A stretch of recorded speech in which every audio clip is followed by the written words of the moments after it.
முதலாவது வட்டி என்றால் என்ன என்று விளங்க வேண்டும். வட்டி என்றால் என்ன? குல்லு கருதின் ஜர்ர மன்ஃபஅத்தன் ஃபஹுவ ரிபா. எந்த கடன் எல்லாம் மேல் மிச்சமான ஒரு பணத்தையோ அல்லது பொருளையோ ஏதாவது பிரயோஜனத்தையோ கொண்டு வந்து சேர்க்குமோ அவைகள் அனைத்துமே வட்டிதான். ஒருவன் கடன் கொடுக்கும் பொழுது எந்த ஒரு நிபந்தனையும் போடவில்லை. மாதம் மாதம் இவ்வளவு தர வேண்டும் என்றோ அல்லது கடனை திருப்பி தரும் பொழுது இவ்வளவு அதிகமாக தர வேண்டும் என்றோ எந்த ஒரு நிபந்தனையையும் போடவில்லை. கடனை கொடுத்து விட்டார். கடனை அவர் திருப்பி தரும் பொழுது மேல் மிச்சமாக அவர் தருகிறார். அது வட்டி அல்ல.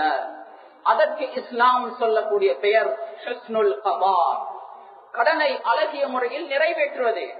ஸல்லல்லாஹு அலைஹி வஸல்லம் அவர்கள் சொன்னார்கள், திர்மிதியுடைய ஹதீஸ், ഖിയാറുக்கும் அஹாசினுக்கும் கபாஆ, உங்களில் சிறந்தவர் கடனை அழகிய முறையில் திருப்பி கொடுக்கக்கூடியவர். ஸல்லல்லாஹு அலைஹி வஸல்லம் அவர்களும் கடன் எடுத்து கடனை திருப்பி கொடுக்கும் பொழுது மேல் மிச்சமாக கொடுப்பார்கள். இது ஸல்லல்லாஹு அலைஹி வஸல்லம் அவர்களுடைய வளமை. ஆனால் ஒரு மனிதன் கடன் கொடுக்கும் பொழுது நிபந்தனை போடுகிறான், மாதா மாதம் இவ்வளவு எனக்கு தர வேண்டும் அல்லது முழுமையாக கடனை திருப்பி தரும் பொழுது இவ்வளவு அதிகமாக தர வேண்டும். இது ஹராம். இதைத்தான் குர்ஆன் வட்டி என்று சொல்கிறது, ரிபா என்று சொல்கிறது.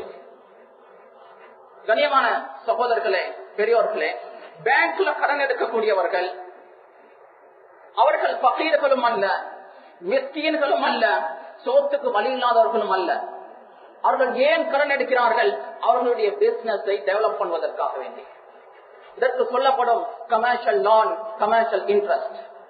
இது ஸல்லல்லாஹு அலைஹி வஸல்லம் காலத்தில் இருக்கவில்லை. அதனால் இதை ஹலால் என்று சொல்வீர்கள்.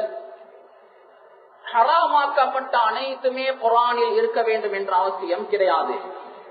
உதாரணத்திற்கு விஸ்கி, பிராண்டி இதெல்லாம் இந்த காலத்தில் இருக்கிறது.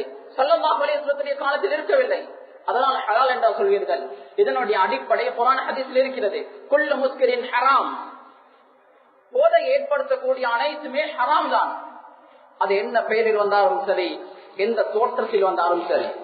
அதே போன்றுதான் வட்டி என்பது எந்த பெயரில் வந்தாலும் சரி, எந்த தோற்றத்தில் வந்தாலும் சரி, அது ஹராம், ஹராம் தான். அது எந்த சந்தேகமும் கிடையாது. சிலர் லாஜிக் கேட்கிறார்கள், ஏன் வட்டி ஹராமாக்கப்பட வேண்டும்?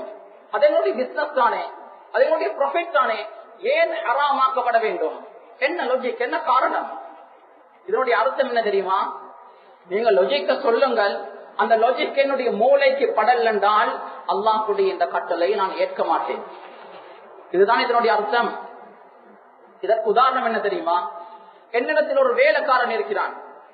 வீட்டில் இருக்கிறது நானும் அந்த வேலைக்காரனும் மட்டும்தான். நான் வேலைக்காரத்தில் பணத்தை கொடுத்து சொல்கிறேன், 10 கிலோ இறைச்சி வாங்கி கொண்டு வா. அவன் கேட்கிறான், வீட்டில் இருக்கிறதே 2 பேர், ஏன் 10 கிலோ? முதலாவது லாஜிக்க சொல்லுங்க, அதுக்கு பின்னால இறைச்சி கொண்டு வரேன். அவன் எங்களுடைய வேலைக்காரன். நான் சொன்னதை அவன் செய்யத்தான் வேண்டும். அல்லாஹ் எங்களுடைய எஜமான், நாங்கள் அடிமை. அவன் வேண்டாம் என்று சொன்னால் நாம் அதை தவிர்த்து கொள்ளத்தான் வேண்டும்.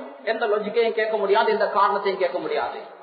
மனிதர்களால் தவறு நிகழலாம், அல்லாஹுவால் தவறு நிகழ மாட்டாது. அல்லாஹு தஆலா ஒரு சட்டத்தை சொன்னான் என்றால் அதற்கு காரணம் தேடுவதோ லாஜிக் தேடுவதோ எந்த ஒரு முஃமினுடைய பழக்கமாக இருக்காது, எந்த ஒரு புத்திசாலியுடைய பழக்கமாகவும் இருக்காது. கண்ணியமான சகோதரர்களே, பெரியோர்களே, இது சம்பந்தமாக இன்னும் நிறைய விஷயங்களை சொல்ல வேண்டி இருந்தாலும் என்னுடைய முக்கியமான